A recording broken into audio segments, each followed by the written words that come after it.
Olá, sejam bem-vindos a todos em mais um episódio incrível nesse grande bate-papo, né, com o Dofono. Eu sou o Babalorixá Gustavo de Ogunjá. Quebra as correntes, protege o justo. Hoje temos uns incríveis convidados, né, que é o Babá Diogo, que tem a sucessão do Leste Aipundá, não é isso? E também com a presença da nossa querida Yalorixá Natália, diretora das Oloxuns do Rio de Janeiro, que é bem top também.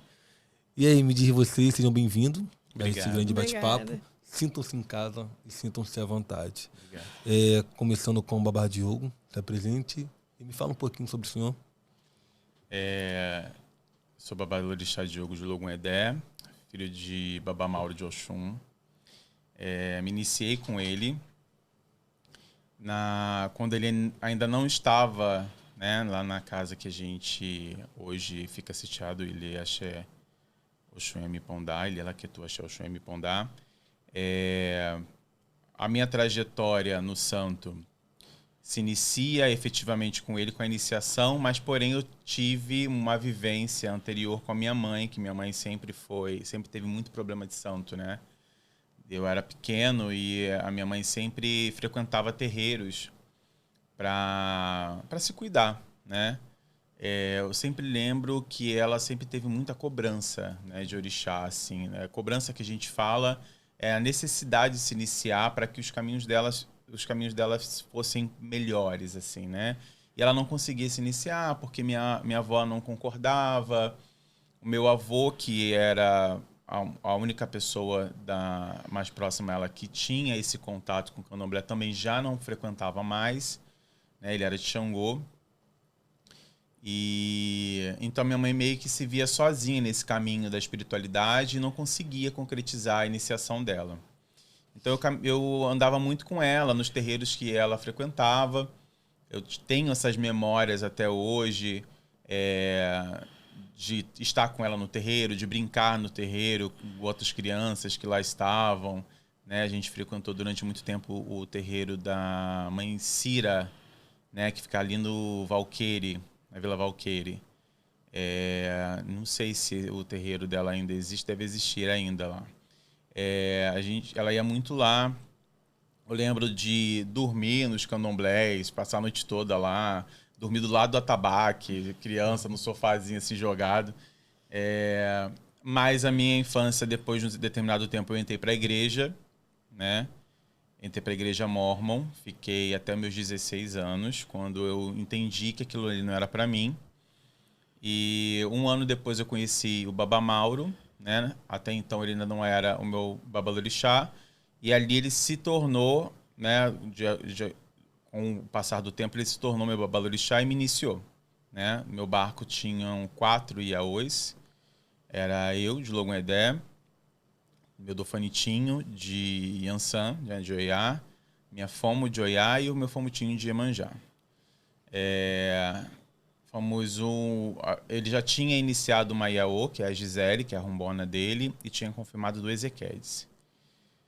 E aí, depois que ele iniciou a gente, que foi o primeiro barco maior que ele fez, logo em seguida ele colocou outro barco, isso ainda antes de chegar ali no Culubandê, que é a casa do iniciador dele, que era o seu Djalundê, né? Que iniciou o meu pai. No terceiro barco após o meu, ele já fez no Culubandê, né? E logo em seguida também ele fez a festa de Oxum lá. A primeira festa de Oxum que ele fez dele foi nesse ano. E dali ele começou a tocar ali, né? Dessa junção que ele teve, né? Foi meio que reatou os laços com o iniciador dele. Ele já não estava mais com o pai de Alundê, ele estava com o seu Valdomiro Baiano na época. Inclusive o seu Valdomiro Baiano no ano seguinte foi lá no Culubandê. A gente fez a festa de Airá, foi uma festa muito linda. O Baiano foi lá. Mas ele reatou o laço com o Djalundê e o Djalundê já estava num período da vida que ele estava meio debilitado e pediu para o meu pai ir tocando lá na casa para movimentar a casa também, né?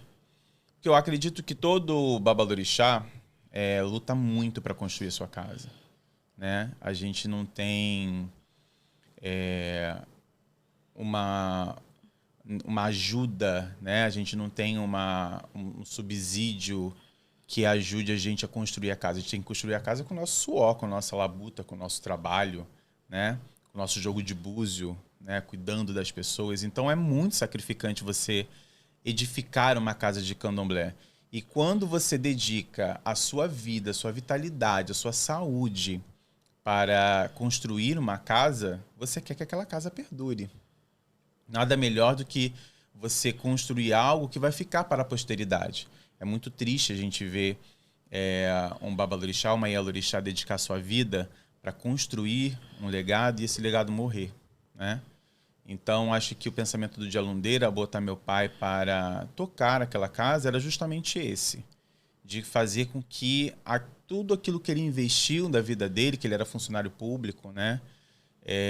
Todas as economias que ele investiu naquela casa, que aquilo ali não fosse para o lixo, que aquilo ali não fosse, né, virasse um lugar que fosse vendido para alguma pessoa que não fosse do santo e deixasse de existir aquilo ali. Porque tem uma memória ancestral, de qualquer forma, né? A gente planta tinsais, ojubós dentro de uma casa e essas energias, elas estão ligadas até aquela terra. Então, é muito importante essa manutenção, né? Essa preservação dessa memória ancestral. E naquele momento que ele criou esse elo com meu pai, ele estava assinando isso, né? Ele não sabia, mas ele estava assinando isso. Então, desde que eu fiz santo, eu fiquei do lado do meu pai o tempo todo, né? Eu fui o único Iaô que vestiu a camisa junto com ele para levar toda aquela questão da religiosidade, da espiritualidade adiante.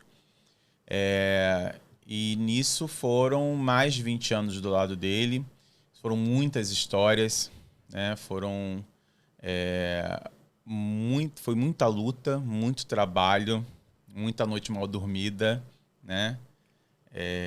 Muitos dissabores, muitas alegrias, né? Muitas conquistas, que acho que foi que nessa história toda junto a ele que mais valeu a pena, né? Ver as conquistas que meu pai teve, ver ele galgar todos os espaços, todos os degraus que ele galgou para chegar a ser um babalorixá respeitado no Brasil e fora do Brasil, né?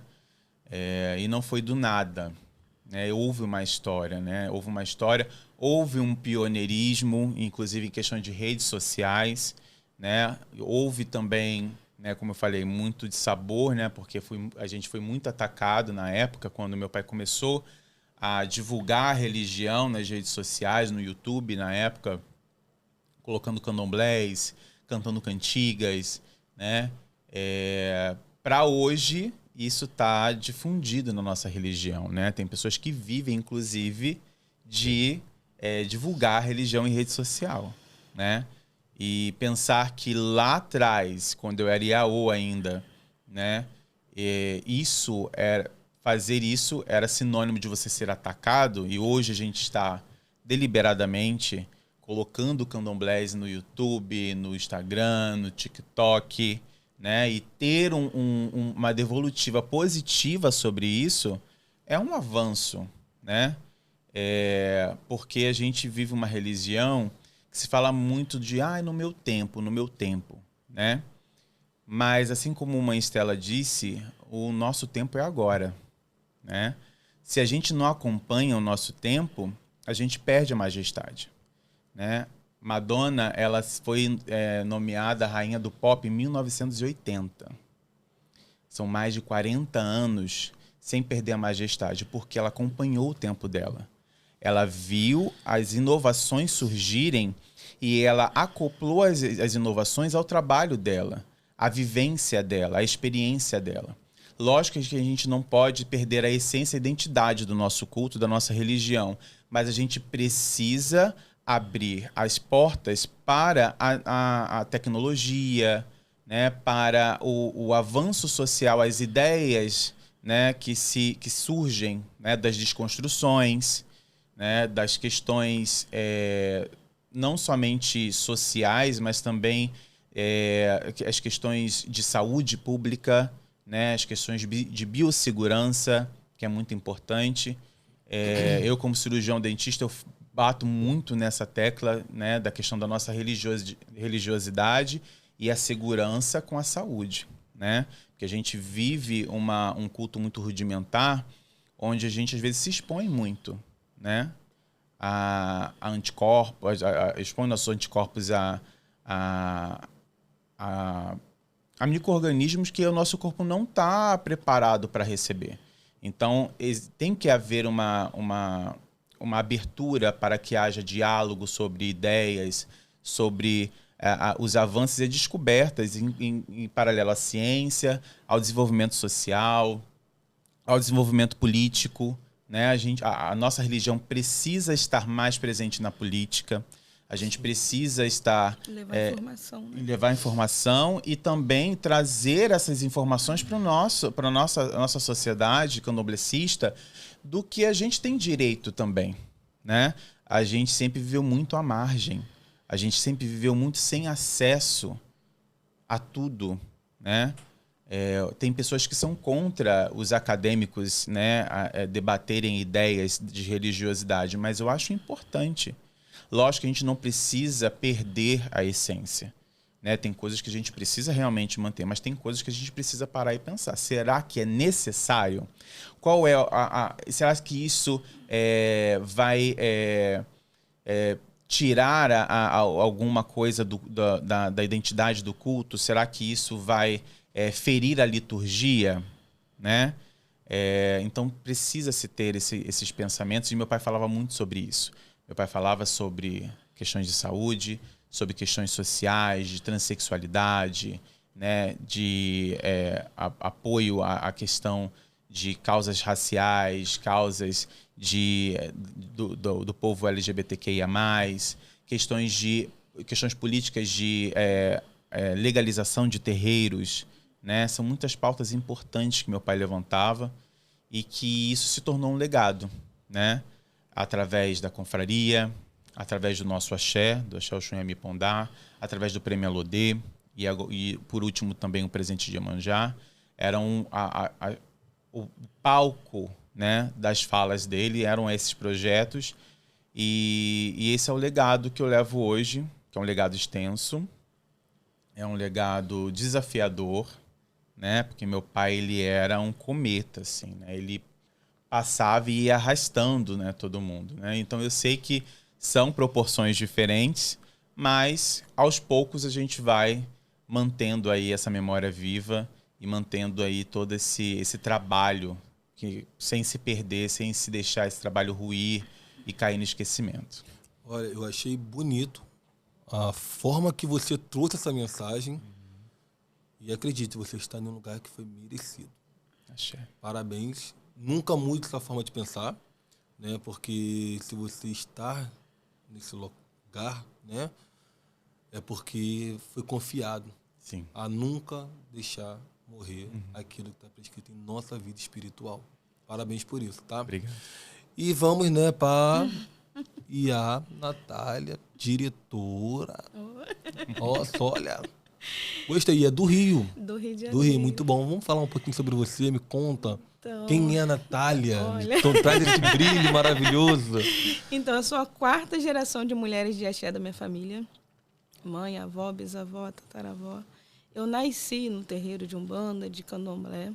Fui me iniciar na adolescência. Sou filha do babá Alex de Ossan, de Cabo Frio. E eu sou também diretora de promoção social das mulheres de axé e diretora da Confraria de Oloxuns, Rio de Janeiro.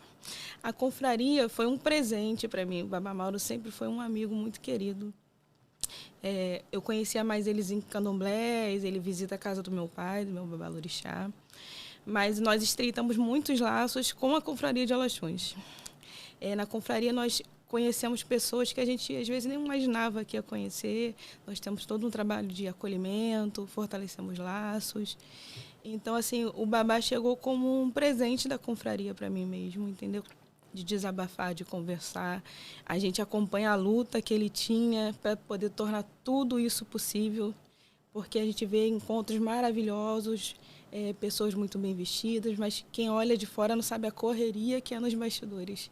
E ele era um homem, assim, incansável. A gente ainda se perguntava, babá, como que o senhor dá conta de tudo? Porque é doideira. O Prêmio Alodê também, eu ajudava ele na organização do Prêmio Alodê. Também é uma ideia fantástica dele, um projeto maravilhoso. E com ele, muitos babalorixás ganharam visibilidade. Ele trouxe muitas pessoas do anonimato para se tornar visível, dar oportunidade a essas pessoas. Porque muitas pessoas ficaram conhecidas no Prêmio Alodê, muitas pessoas foram prestigiadas, porque ele fazia questão de prestigiar outras pessoas, outros babalorixás, entendeu? Então, assim, ele não queria um mérito só para ele sempre trazia um ou outro puxando e ele sempre fazia acontecer, entendeu? Bom, parabéns por isso. Bem, bem excepcional. Eu vejo que, né, infelizmente perdemos uma pessoa maravilhosa, mas eu vejo que ele deixou pessoas incríveis que podem levar seu nome. E ele fazia questão do nosso povo ocupar espaços públicos, que antigamente não era possível. Nosso povo sofre preconceito. É difícil a gente ver hoje um movimento que apoie só a nossa religião. A gente tem que ali batalhar em cima para a gente conseguir conquistar um espaço. Nós vemos eventos grandiosos de outras diretrizes religiosas, mas o nosso povo tem que lutar ali para conseguir estar presente nos espaços públicos. E ele trouxe muito isso pra gente. Foi um presente para todo o povo de Axé, né? Vocês se sintam honrados por isso. Sim, sim. Agora vamos falar, babá, me explica essa linha de sucessão. Como é que está sendo para o senhor sentar numa cadeira de tanta responsabilidade, né? E qual está sendo o seu desafio nisso tudo? A sucessão ela não é fácil, né? Principalmente para quando você é uma pessoa da qual você dividiu a vida, né, com quem era o babalorixá ou a ialorixá, né? Meu pai, ele era para mim como se fosse o meu pai carnal, né? Ele cuidava de mim como se eu fosse filho dele, né, carnal. E muita gente acha que eu sou filho carnal dele. Quando eu vi a foto, achava no começo também. Eu sou um, tá? Mas eu não sou filho carnal do Baba Mauro, eu sou filho de santo. Eu conheci ele quando eu tinha 17 para 18 anos, que foi quando eu me iniciei. E desde então a gente se conheceu, foi realmente um encontro de almas, né? A gente se conheceu e a gente começou a dividir as responsabilidades, né? Ele estava começando ali a trajetória dele de babalorixá, efetivamente, né? A gente sendo o terceiro barco dele, né? Mas a partir do nosso barco foi quando as atividades de babalorixá deles ficaram mais intensas, né? E então ali depois que eu fiz santo, eu comecei a ajudar ele, né? Com outras funções e tal, e dali não parou mais.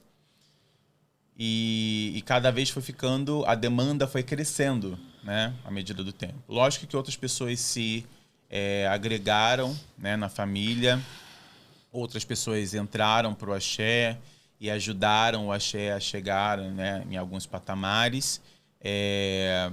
Porém, quem estava desde o início era eu, né? E então, a partir disso, ele teve essa iniciativa de começar a falar que eu seria o sucessor dele, que eu seria o herdeiro dele. Que ele não iria deixar, né, a sucessão aberta para ser escolhida através de jogo de búzio. Que ele havia escolhido a sucessão. Tanto que ele me sentou na cadeira, né, nos meus 7 anos também me sentou na cadeira dele. Falou com todas as pessoas da comunidade. Então, quem realmente era próximo do meu pai, quem realmente foi filho lá de casa, sabe que ele falou inúmeras vezes e repetidamente, né, sobre isso, né, sobre o seu herdeiro dele. Teve alguns vídeos, né, que rolam, que tem algumas falas dele. Algumas falas ele estava explicando situações, o pessoal meio que tirou de contexto. Mas, assim, independente de qualquer coisa, a pessoa que foi preparada para isso fui eu, né? Então, a minha comunidade reconhece isso e é o que me importa, né? E a gente está aí nessa luta, né? Não é fácil. em fevereiro. Hoje faz 5 meses que meu pai faleceu, né? Faz 5 meses que eu tive o pior dia da minha vida, o pior momento da minha vida. E desde então, né, a minha vida tem sido fazer com que a passagem dele aqui tenha valido a pena, sabe? A motivação da minha vida mudou. Eu antes de ele vir a óbito, eu estava vivendo a minha vida e deixando ele, né, produzir e ter as conquistas dele. Eu dava apoio para ele quando, né, eu tinha condições e quando ele realmente precisava, mas eu deixava ele ir à frente. Eu nunca me promovi às custas do meu pai, né? Todo o conhecimento e reconhecimento que eu tenho é de trabalhar junto a ele, né? Mas nunca de me colocar à frente do trabalho dele, porque eu acreditava que isso tinha que ser ele, né? Tinha que ser ele que tinha que estar à frente. Então, para mim, não tinha sentido eu me promover como algo, né? Eu era um cargo da casa dele, filho de santo dele, estava ali para poder ser um apoio para ele. Eu fui iaô do meu pai, mesmo sendo ebome muitos anos, eu fui iaô do meu pai até os últimos dias dele. Na semana anterior, a gente deu vários bolis sozinhos, eu e ele, né? E eu fazendo tudo, preparando o ebó, ajudando ele a passar o ebó, levantando o ebó, dando banho, levantando, limpando o banheiro, não sei o quê, limpando o bicho e dando bori, fazendo aqui, fazendo ali. E eu me orgulho muito disso, porque é a nossa história, entendeu? E então, para mim, quando ele lá atrás, quando eu era iaô ainda, que ele falou que ele queria que eu fosse o herdeiro dele, a única coisa que eu podia sentir era a honra. Porque meu pai era um guerreiro. Meu pai não esmorecia nas dificuldades, não esmorecia na doença. Às vezes ele com dor, doente, né? Ele estava lá acordado, fazendo ritual. Incansável. Para orixá, ele era incansável. E essa é a minha escola, meu aprendizado. Entendeu? Meu pai não tinha cansaço quando se falava de orixá. Se tivesse alguém recolhido, meu pai estava lá de pé, virando noite, se alimentando mal, e assim ele ia. E por isso também ele angariou muitos problemas de saúde, porque o trabalho dele, o ofício dele, a missão dele sempre estava em primeiro lugar, e ele estava em último. Então, isso foi o que eu aprendi com ele, né? E é o que eu levo para minha vida.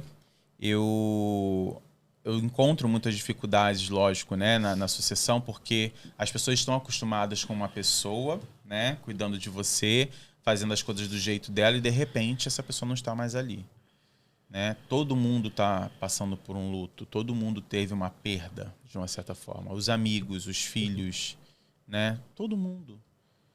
Então, assim, é um momento que a gente precisa ter união, né? É um momento que a gente precisa ter empatia, é um momento que a gente precisa parar e pensar do que a gente quer para a nossa vida, porque eu não sou o meu pai, né? Ele me preparou para esse momento, mas a gente nunca está 100% preparado.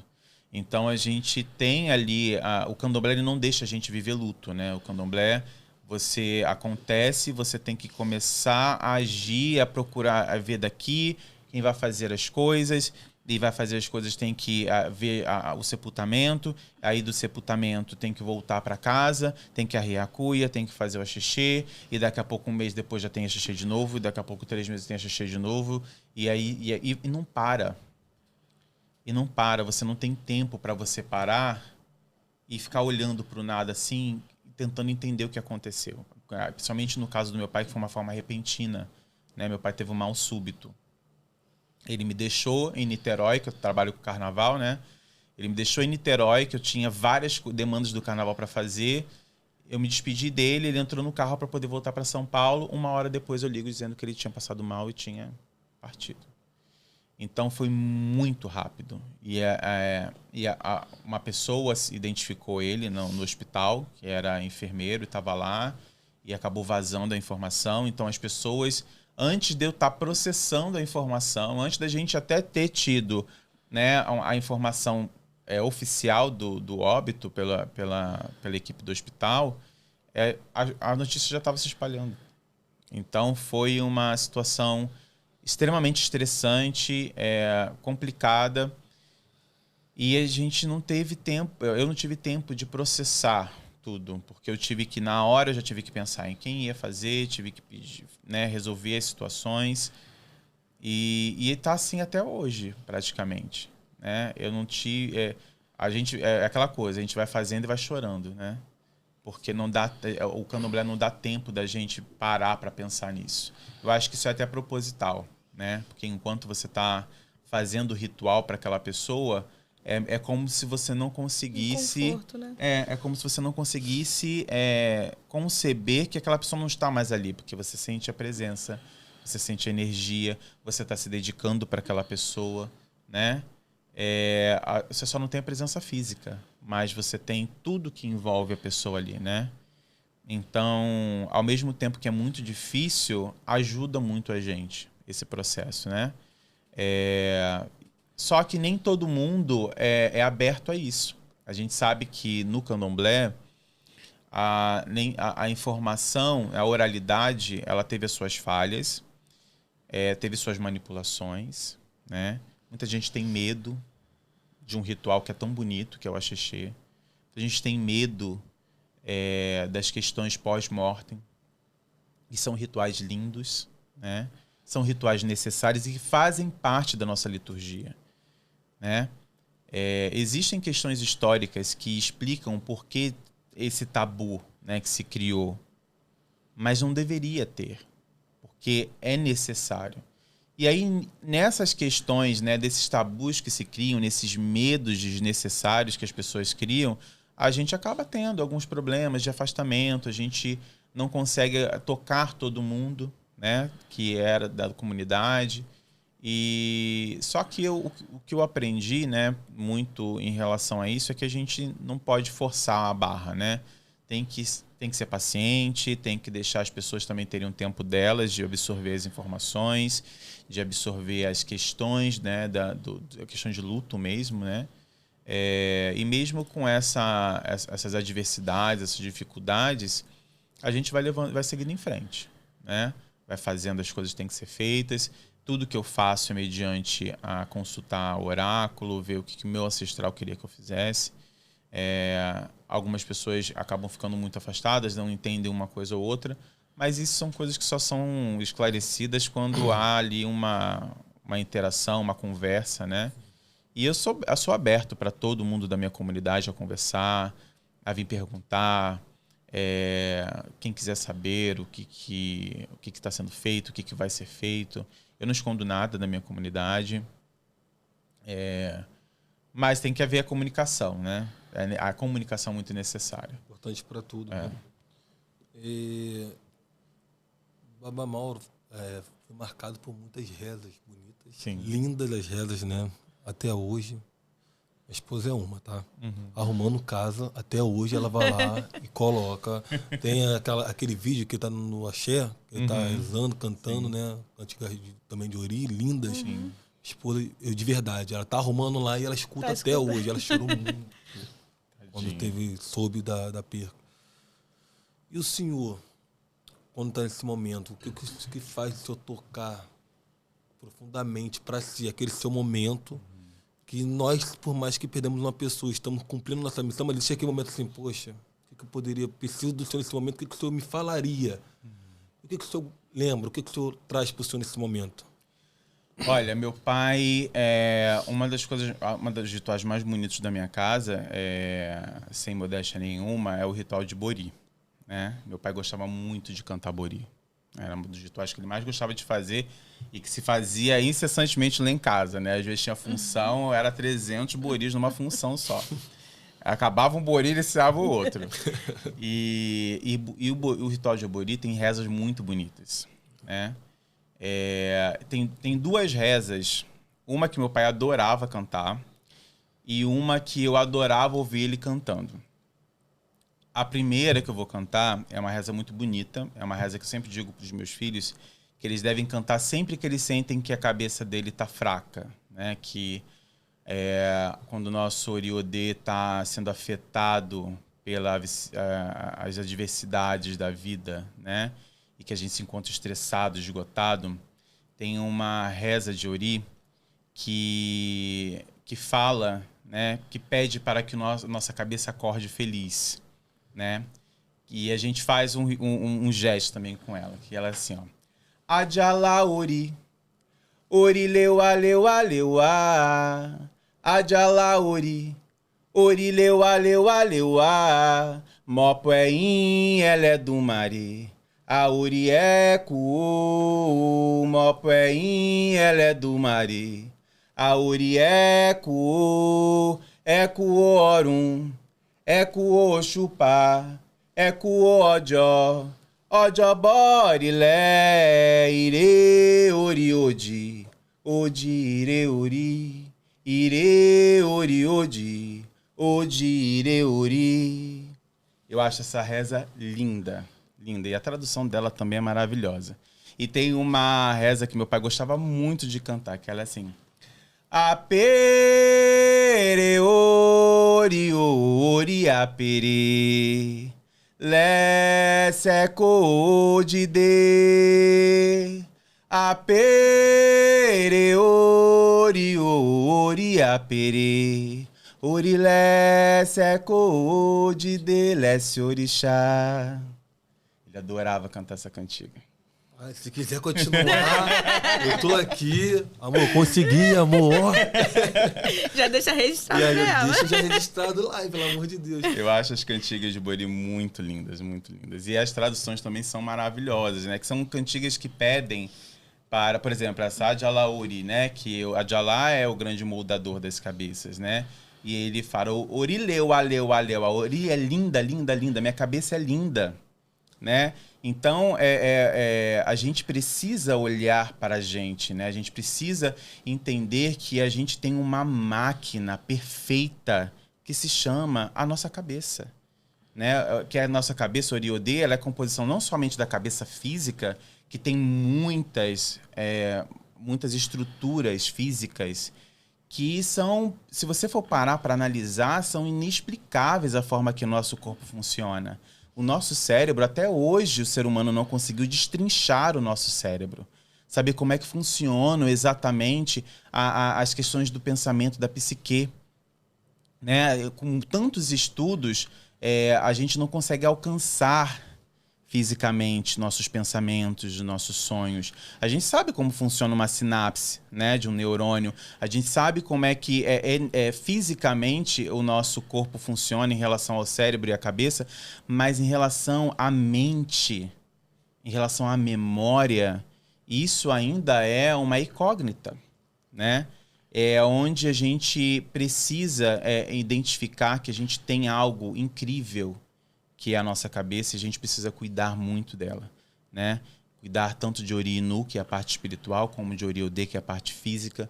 Então aqui nossa própria liturgia Urubá já fala que a gente precisa do espiritual e do físico, da ciência, né? A gente precisa, né, fazer terapia, precisa cuidar da nossa cabeça. A saúde mental é importante e a saúde espiritual também, né? Então o ritual de Bori vem para realmente edificar a gente como ser humano, né? Sim, é muito bom. Pessoal, quiserem ver essa entrevista completa, só se inscrever no YouTube, Bate-Papo com Dofono, tá? Os cortes serão divulgados no Instagram e o TikTok também, no Kawaii, Bate-Papo com Dofono, tá? Não perca, tá? Sensacional. Já tô aqui apaixonado aqui, né? Porque é muito bom. Tá sendo maravilhoso. Mas me fala sobre as rezas, quando você reza, que eu vi um brilho nos seus olhos. Né? Eu vi o brilho nos seus olhos, eu me arrepiando daqui, eu não sabia se eu ligava para fazer com minha esposa agora. Gostei de saudade também, né? Sente que bate a saudade, né? E o que você sente nesse momento? Qual é o seu empenho nisso tudo? Porque, como você sabe que você está ligado a diversos desafios, mas as pessoas também têm que entender, por mais que você não seja, né, o seu babá, mas você foi escolhido por ele. Sim. Então o seu amor continua o mesmo. Sim. A dedicação, o carinho, né? E o que você sente quando você faz esse tipo de reza, quando você se fala de Ori, né, que é onde começa tudo? né? O que você sente quando você fecha os seus olhos, você faz a sua reza, você se dedica àquelas pessoas que confiam em você? Para mim, eu acho... Meu pai sempre falava o seguinte, que quando a gente vai rezar, quando a gente vai cantar para o orixá, a gente tem que fazer isso com o coração. Meu pai, ele colocava muita emoção nas rezas, nas cantigas, nos rituais, né? E eu acredito que isso levou ele a ser um grande babalorixá, porque ele colocava sentido no que ele estava fazendo. Meu pai não fazia as coisas por osmose, e ele falava isso muito comigo, não repita as coisas por osmose, saiba o que você está fazendo, saiba o porquê você está fazendo, por que você está jogando aquele obi no chão, aquela água no chão. Porque a água é o primeiro sacrifício quando você coloca no chão. O obi é o segundo sacrifício quando você coloca no chão. Depois vem as outras coisas. Saiba o porquê. Por que você está colocando a sua cabeça no chão? Por que você está se prostrando? Por que você está fazendo aquilo ali de noite? Por que você está fazendo aquilo ali de dia? Sentido é importante. Fazer as coisas por osmose levou a nossa religião a algumas questões assim que hoje a gente olha e fala assim, isso aqui. Aí a pessoa tira a conclusão dela e divulga essa conclusão, e às vezes a conclusão não tem nada a ver com aquilo dali. Às vezes uma prática não tem nada a ver de estar replicando somente um sistema ou alguma prática antiga. Existe às vezes um sentido, existe às vezes um propósito para aquilo dali, né? Vou dar um exemplo para você de uma coisa que foi uma das últimas coisas que a gente discutiu. A gente viu 2 vídeos, né, de cortes assim, falando sobre orixá não dar dobale, porque orixá eram reis e rainhas não se curvam para ninguém. E aí a gente estava conversando. Orixá foram reis e rainhas, são deidades, não precisam da gente para nada, né? Eles não dependem da gente, nós que dependemos dele. Isso é um fato. Mas o fato de o orixá ele fazer a incorporação, promover o transe no corpo de um ser humano, de um mortal, né? Que é uma poeira perto do que é o universo. Isso já diz muita coisa. O orixá ele vem para nos ensinar, para nos dar algo para pensar, para analisar, para aprender. Quando o orixá, no nosso axé, o orixá não bate cabeça, ele só dá dobale, né? Ele só faz a reverência no chão. E quando o orixá faz isso, ele diz para você, se eu sou humilde o suficiente para reverenciar a pessoa que me encanta nessa terra, que me dá de comer, que me faz existir dentro de você, por que você não pode ser humilde? Por que você está com o rei na barriga? Por que você se acha superior ao outro? Se eu, que sou um deus, que sou um rei, que sou uma rainha, eu respeito quem faz algo por mim, por que você não vai respeitar? Existe ensinamento nas coisas. Existe um porquê de tudo. Você chegar e você falar que o orixá não tem que se prostrar, isso fala mais sobre você do que o próprio orixá. Isso fala sobre o seu ego. Isso fala sobre a sua vaidade. O que essas pessoas estão dizendo, elas estão falando delas próprias. Entendeu? Então, essas pessoas elas não aprenderam a essência do candomblé. A primeira coisa, o primeiro pilar do candomblé é a humildade. Por isso que a gente coloca o pé no chão. Por isso que a gente coloca roupas simples durante a função. Por isso que a gente passa a função, se suja todo, fica todo sujo, todo descabelado, com olheira, não sei o quê, ralando daqui para lá. Por isso que candomblé é trabalho braçal, trabalho manual. Porque é isso, é o tempo que você leva para você quebrar um feijão fradinho, tirar toda a casca, todo o olho, que só quem fez isso sabe, né? A a labuta que é, o trabalho que é. Vocês lembram quando nós tínhamos que descascar o feijão fradinho, deixava de molho na água? Sim, Então, eu tô nessa fase. exatamente. Hoje em dia as pessoas, algumas, né? Já Pessoas Já compra pronto. Mas existe Eu virava à noite, porquê. a gente dormiu. Tô vendo, hein? Pô, meu pai. E tava ali, tinha que descascar aquele feijão. E lá em casa a gente não fica trocando água não, tá? Ainda tem tem que isso. tem que manter aquela água ali. Então, mas nisso você coloca o seu tempo, você coloca a sua energia, você coloca a sua sabedoria. São coisas que o dinheiro não compra. Não compra. E aprende a fazer, né? Exatamente. Até para você ensinar, você tem que aprender, Exatamente. Aprender. Então meu pai, ele me mostrou esses valores de cantar com o coração, de dedicar o tempo ao orixá, né? E que esses valores, às vezes a gente não vê alguns babalorixás e alorixás passando, porque eles também não foram passados para ele, a gente também não pode criticar. Mas para mim é muito valioso ter tido esse tempo com meu pai, ter aprendido essas coisas com meu pai. E por isso que hoje eu me sinto tranquilo a levar aquela casa adiante, porque eu me sinto preparado. Eu sei que eu sei o suficiente para manter aquela casa ali de pé. Eu sei o suficiente para chegar e dar uma palavra para um filho de santo daquela casa, mesmo que seja meu mais velho. Mesmo que ele seja meu mais velho. Eu tenho uma palavra para dar para ele. Tá acontecendo isso aqui. O que eu mais... Meu pai adorava um ebó, um feitiço, né? O que eu mais ouvi meu pai falar a vida toda é de feitiço, é de ebó, é disso, é daquilo. E até hoje as pessoas... meu pai uma vez me ensinou esse feitiço. E falou assim, esse que faz esse... A gente fica o tempo todo assim, né? Lembrando, né? Meu pai era muito feiticeiro. No final da vida ele estava mais tranquilo, né?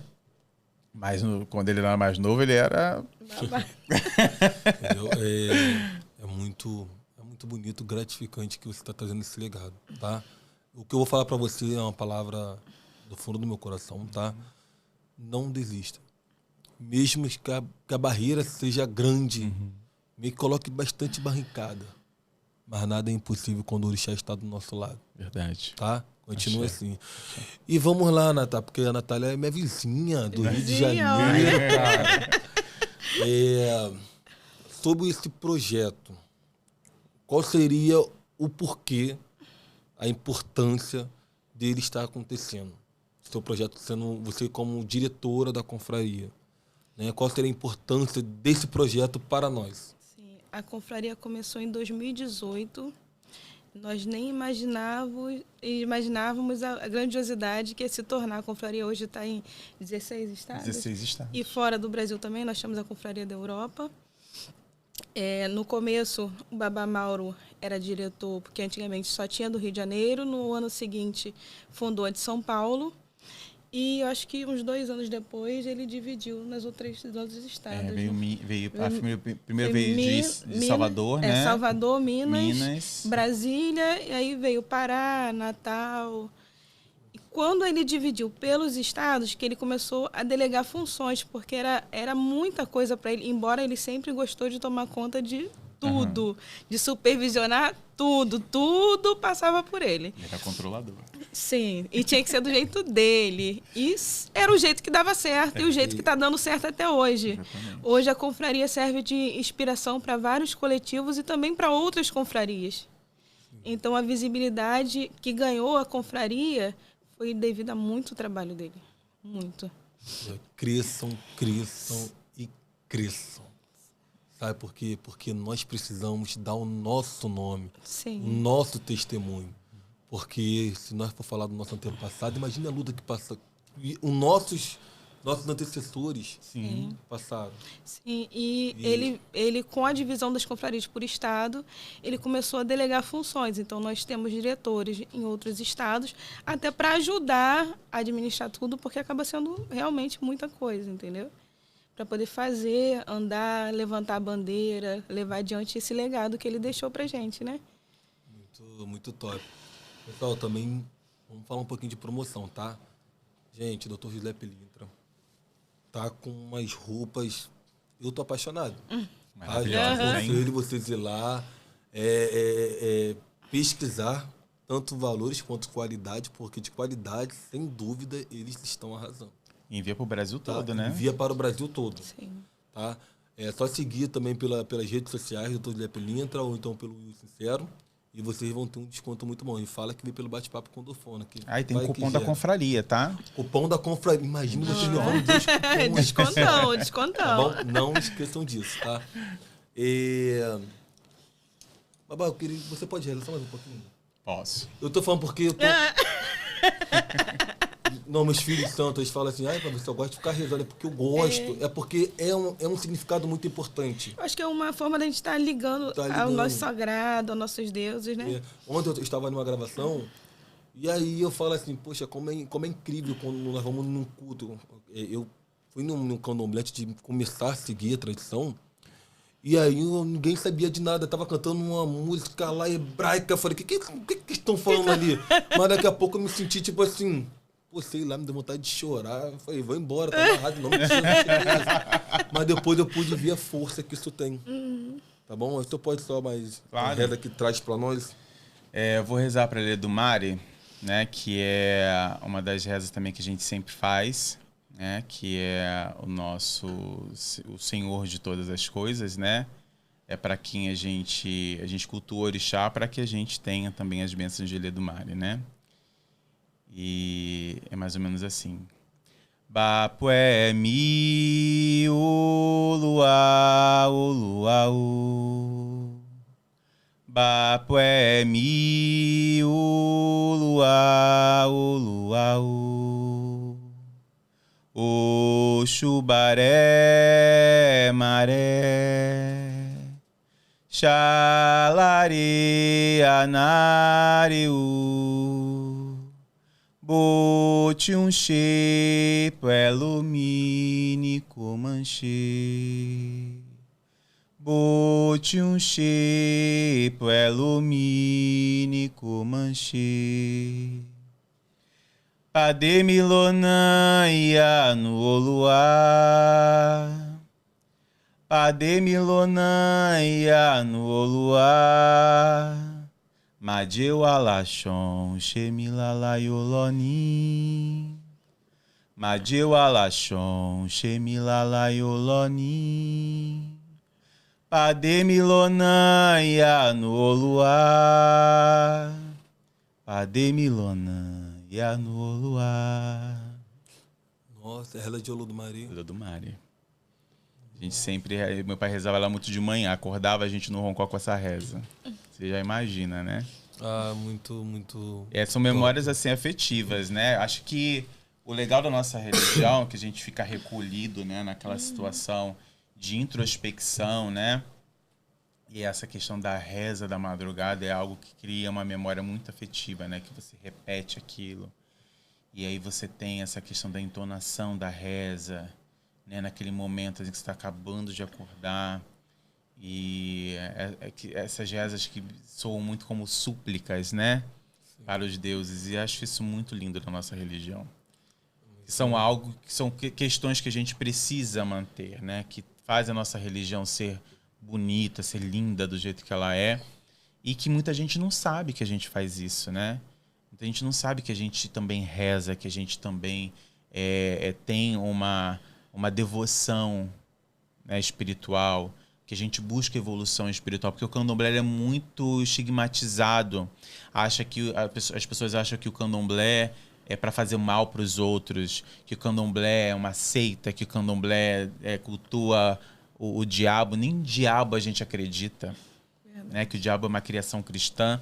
O Yorubá, ele não acredita que tenha um personagem que vai influenciar você a fazer o mal. O Yorubá, ele acredita que você tem duas opções na sua vida: fazer o bem e fazer o mal. Você escolhe fazer o bem, você escolhe fazer o mal, e você vai ter que lidar com a sua escolha lá na frente, porque você planta aqui e você colhe lá.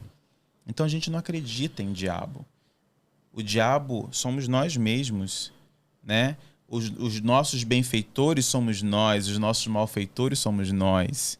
O próprio orixá fala que o bem e o mal, a dualidade, ela é inerente do mundo e do ser humano.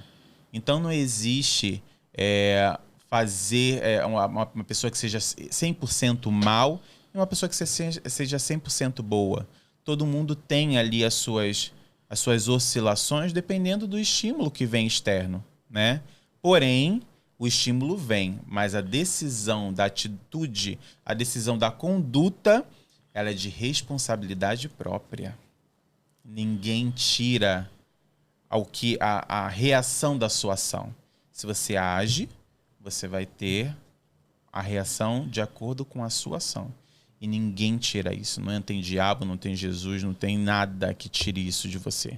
Você vem aqui e você planta o que você colhe. Essa é a nossa filosofia. E é por isso que a gente precisa levar o candomblé adiante, para que as pessoas entendam que de diabo não tem nada no candomblé. Nós louvamos orixás, nós louvamos nossos deuses, nós buscamos evolução espiritual, nós buscamos evolução também social, evolução terrena também, da vida secular. A gente busca empregos melhores, a gente busca compor uma família ou compor uma sociedade, abrir uma empresa. E são inúmeras coisas que nós vivenciamos como seres humanos, como qualquer outro cristão, como qualquer outra pessoa de outra religião. Então, acredito que a gente precisa cada vez mais falar sobre o candomblé, sobre todas as religiões de matrizes africanas, né? A Umbanda, né? O culto tradicional. A gente precisa, sim, mostrar e dizer que nós somos de candomblé, que nós estamos aqui, fazemos parte dessa sociedade, pagamos impostos, temos direitos, como também temos deveres, como todo mundo, né? E ninguém tem o direito de chegar e menosprezar a gente por isso. Né? Porque a gente não está fazendo mal a ninguém, como eles acham que a gente está, né? Muito bom. Muito obrigado pela participação de vocês. Obrigado. Espero que vocês possam retornar. Tá? Ó, a Confraria do Rio pode contar comigo. Estou aí. Já é um... Tá bom? E espero que vocês se sentiram à vontade. Né? Obrigado por estar desse brilho, esse encanto. Né? Para mim é uma honra trazer a nossa história de matriz. E vamos lutar, sim, com certeza. Tá? Porque a minha intenção é dizer para as pessoas que nossa fé também é amor, que nós não somos o diabo. Tá bom? Sim. Fica mais um episódio do Bate-Papo com Dofono. Para poder ver em completo, só ir lá no YouTube. Tá? Mas não esqueçam de ver os cortes dos melhores momentos pelo TikTok, pelo Kawaii e pelo Instagram. Tá bom? Um forte abraço, um beijo a todos e vamos que vamos, hein?